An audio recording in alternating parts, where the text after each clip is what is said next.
ГСП онлайн. Городские новости сейчас. Пятница, 9 часов вечера, площадка рядом с ВНИИ ГАЗ.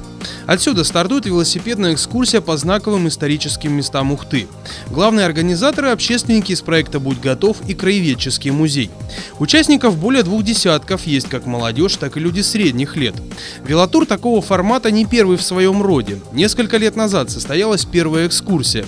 С тех пор выросло число участников, также изменили маршрут, обогатив его самыми важными местами города, так сказать, вехами истории.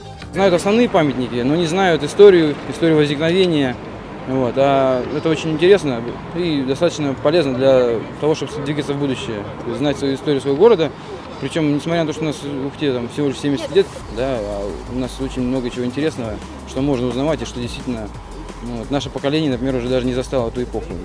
В маршруте 15 остановок, большинство в старом городе. Дружной колонной на велосипедах любознательные граждане переезжают с места на место. Среди достопримечательностей есть как всем известные, на вроде памятника первопроходцам на берегу реки, так и просто интересные места. Например, улица Мира. Именно здесь появились одни из первых кирпичных домов в Ухте. Как отмечают организаторы, в будущем экскурсию планируется повторить. Кроме того, есть мысли расширить маршрут, включив в него городские окрестности с богатой историей.